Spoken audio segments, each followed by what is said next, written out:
Hello అండి. నేను మీ advocate Lokesh Reddy. ఈ రోజుల్లో మనం చూస్తున్నట్లయితే ఈ ఎన్‌డీపీఎస్ కేసెస్‌లో ముఖ్యంగా abuse of process of law అనేది ఎక్కువగా ఉంటుంది. ఎందుకంటే కన్స్యూమర్స్‌గా ఉన్న వాళ్ళని జనరల్‌గా ఈ ఈ డ్రగ్స్‌ని గానీ, గాంజా గానీ కన్జ్యూమ్ చేసే వాళ్ళని విక్టిమ్స్‌గా చూడవలసిన అవసరం ఉంది.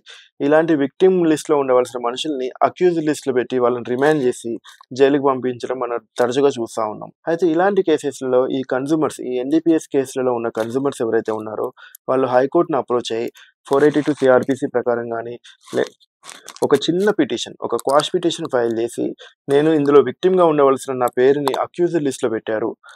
అంటే డ్రగ్స్‌కి బానిసై ఉన్న వ్యక్తిని బాధితుడిగా చూడవలసిన వ్యక్తిని నిర్దోషిగా తన ఒక ముద్దాయిగా చూపిచ్చారు. నన్ను అక్యూజ్డ్ లిస్ట్‌లో పెట్టారు.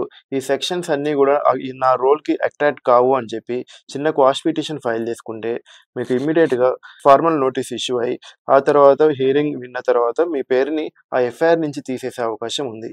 ముఖ్యంగా చెప్పేదేంటంటే ఎన్‌డీపీఎస్ కేసులలో ఉన్న కన్స్యూమర్స్ ఎవరైనా సరే ఇమ్మీడియేట్‌గా first option charge sheet file చేసే ముందే ఇమ్మీడియేట్‌గా మీరు హైకోర్ట్‌లో క్వాష్ పిటిషన్ యేసుకుంటే మీకు త్వరగా న్యాయం జరిగే అవకాశం ఉంటుంది.